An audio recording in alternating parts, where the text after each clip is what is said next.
Thousands of years ago, this three-dimensional existence began, or at least it appeared to begin. When it began and how it began has been the age-old question that has been toyed with but never adequately answered to this day. The information presented in this video and the companion blog site illuminatiMatrix.wordpress.com lays the groundwork and the foundation for when this all began. Prepare yourself, as this information will not be easy to assimilate. You'll experience all types of emotions as you attempt to comprehend the information. If it becomes difficult to go through the whole video in one take, leave it for a while, even a few days. But do persevere and grasp as much information as quickly as you can. So if you're ready, we're going to have a look at where we came from. The screen in front of you is empty. Now imagine the empty screen is the totality of everything that is. Even though there's no shape, no color, and no sound. As you look at the screen in front of you, what do you see? You see nothing. As you look at the screen in front of you, what do you know? You know a lot.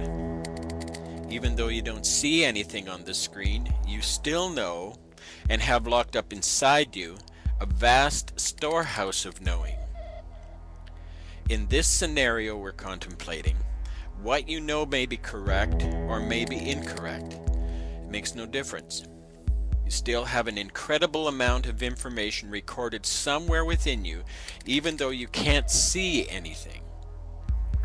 Imagine again that all that knowing you possess has within it the power and strength to exist forever. There's no beginning and no end. You have the power and wisdom to be eternal.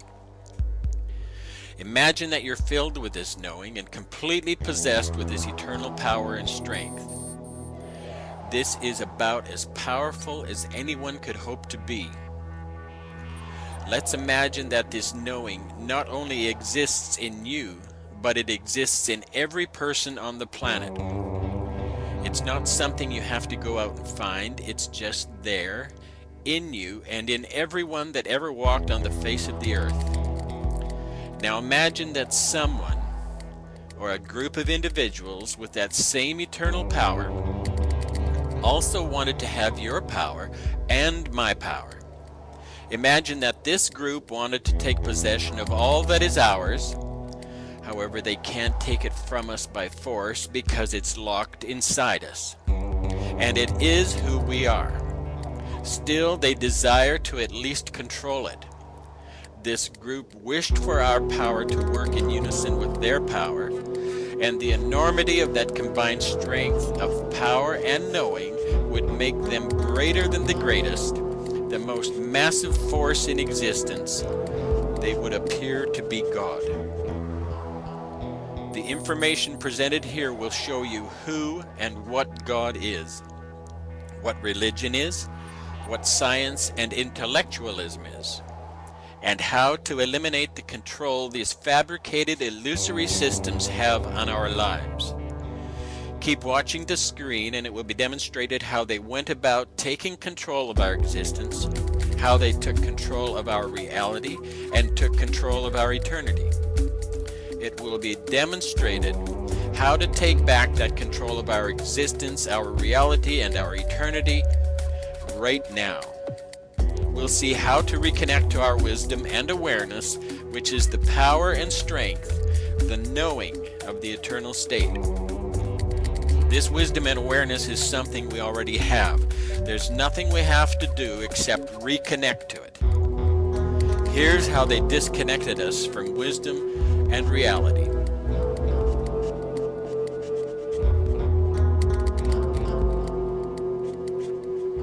Through a process called thinking, the root, the seed of manipulation, was planted by the patron of thinking. A patron is someone who has the right to appoint or to bestow a privilege. Let's call this patron a proton. The positive originator or father of thinking. Let's call this father of thinking thought.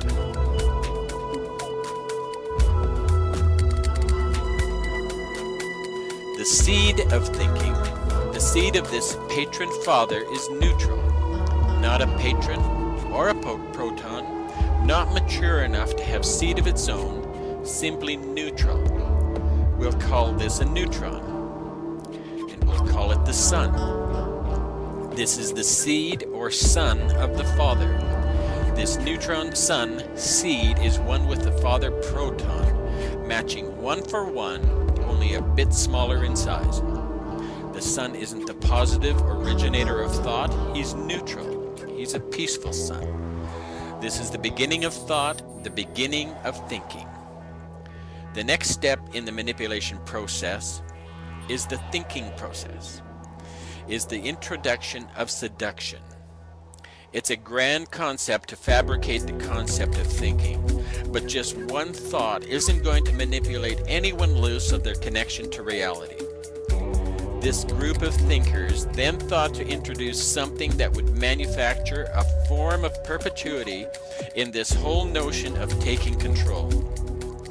Something that would be a place of reproducing the whole thinking process over and over and over again, endlessly, with virtually no effort other than directing the course of thinking until it reached its final conclusion of total control and the complete submission of everything unto them.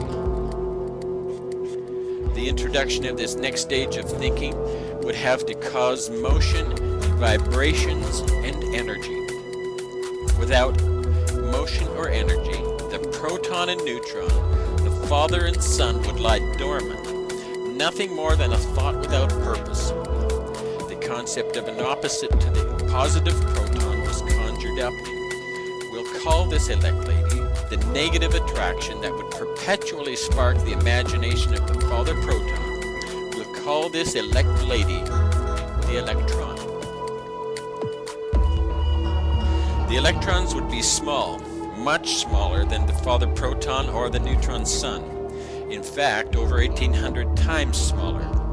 This electron would spin around the proton and neutron, held in orbit by the attraction to the male, yet keeping a distance, yet flirting endlessly for the male to pounce. But why stop there? Introduce another elect lady and another. Make it a whole harem of elect ladies, flirting and circling the male, creating a womb of protection for the seed of the father to grow and reproduce another just like themselves again and again endlessly. We'll call this womb the nucleus. This womb will be the room, the birthplace of the neutron sun seed within the womb of the mother. This mother we'll call matter. This womb of the mother, this room of matter, is called the nucleus, for it produced the nuclei of us. Matter is that which occupies space. Even though this mother electron is just a thought from the group of thinkers, it orbits the father and the son at the speed of thought, thereby occupying space, conjuring up the illusion of matter. Observe closely. The nucleus forms a hexagon in this two-dimensional demonstration. The hexagon is the form of two overlapping triangles which have been created by the electrons orbiting the proton and neutron. This hexagon is the hex placed on humanity through the adoration of the mother, the woman.